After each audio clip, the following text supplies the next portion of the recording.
1972 সাল থেকে 75 সাল পর্যন্ত সেই শেখ মুজিব যে শেখ মুজিবকে দেশের মানুষ অন্ধভাবে বিশ্বাস করে ভোট দিয়েছিল, সেই শেখ মুজিব এই বাংলাতে প্রথম ফ্যাসিবাদের অবধারণা করেন। কথা বলার কোন উপায় ছিল না, মুজিব আইন তৈরি করা হয়েছিল। আমি কথাগুলো ইচ্ছে করেই বলছি আজকে, বড় প্রয়োজন আছে, কারণ এই এলাকার মানুষ ভুক্তভোগী মানুষ। তথ্য হয়নি মুজিব সেনা এবং তাদের স্লোগান ছিল এক নেতা এক দেশ, শেখ মুজিবের বাংলাদেশ। মনে আছে আপনাদের? অনেকে যারা মুরব্বী আছে তাদের মনে আছে। বন্ধুগণ, সেদিন আমাদেরকে ভয়াবহ পরিস্থিতির সম্মুখীন হতে। তাই যে কথা আমি সবসময় বলি যে আওয়ামী লীগকে কখনো গণতান্ত্রিক দল বলবেন না। আওয়ামী লীগ গণতান্ত্রিক দল নয়। আওয়ামী লীগ একটি পুরোপুরি ফ্যাসিবাদী দল। আওয়ামী লীগ গণবিরোধী দল। আওয়ামী লীগ গণতন্ত্রের বিরোধী একটি দল। আওয়ামী লীগের বডি কেমিস্ট্রির মধ্যে গণতন্ত্র নাই। আপনি দেখবেন আওয়ামী লীগের সঙ্গে যাদেরকে রেস্টুরেন্টে টেবিলে চা খাবেন, রেস্টুরেন্ট ঢুকে বুঝবেন কোন লোকটা আওয়ামী লীগ করে, কিভাবে বুঝবেন? যে লোকটা টেবিল থাপড়ে সবচেয়ে বেশি কথা বলছে আর কাউকে কথা বলতে দিচ্ছে না, সেই লোকটা, তাই না? তারা সবসময় গায়ে চলে সবকিছু করে।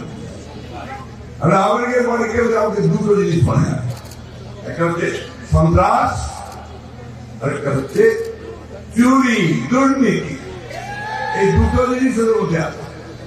যাই হোক বন্ধুগণ, সেই অবস্থা পারবে আমাদের শেখ মুজিবুর জিয়া রহমান তিনি বাংলাদেশকে নতুন স্বপ্ন, সেই স্বপ্নটা ছিল কি, বাংলাদেশি জাতীয়তাবাদের উপর ভিত্তি করে আমাকে নতুন দেশ করবো, নির্মাণ করবো। সেই দেশে আমরা সকল মানুষকে বিভাজন নয়, বিভক্তি নয়, এক করে আমরা সামনের দিকে উন্নয়ন অগ্রগতির দিকে এগিয়ে যাব। তিনি তাই করেছিলেন। মাইলের পর মাইল তিনি গ্রামের পথ ধরে হেঁটেছিলেন।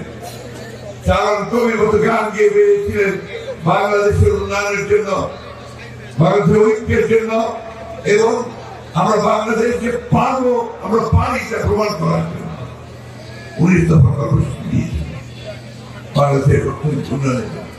74 সালে আওয়ামী লীগের দুর্নীতির কারণে ভয়াবহ দুর্ভিক্ষ হয়েছিল।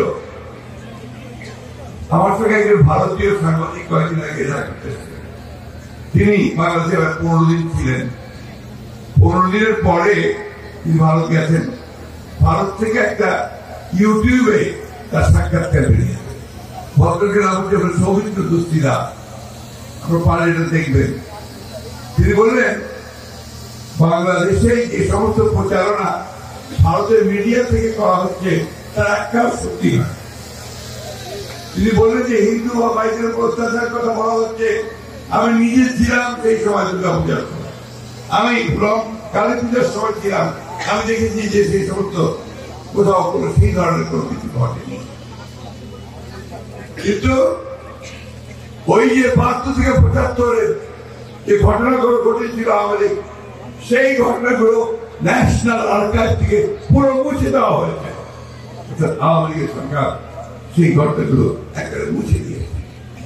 আমাদের জানাতুল বাকি এটা একটা ঘটনা, সারা দেশে অসংখ্য ঘটনা। কোথাও কুপিয়ে মেরেছে, কোথাও গুলি করে মেরেছে, কোথাও তুলে নিয়ে গুম করে দিয়েছে, নদীতে ফেলে দিয়েছে।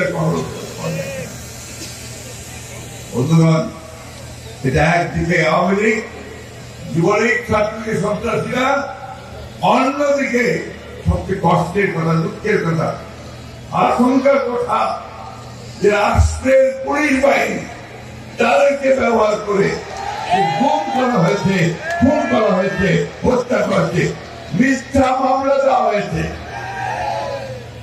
তারপর গায়েবী মামলা মনে নাই?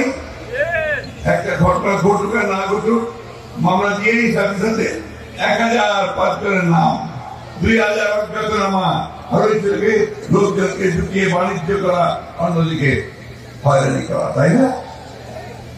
আল্লাহর কাছে অশেষ শুকরিয়া। তখন আমরা সেই অবস্থা থেকে বেরিয়ে এসেছি। Double million offer Walton fridge কিনে পেতে পারেন 20 লক্ষ টাকা, রয়েছে কোটি কোটি টাকার নিশ্চিত উপহার।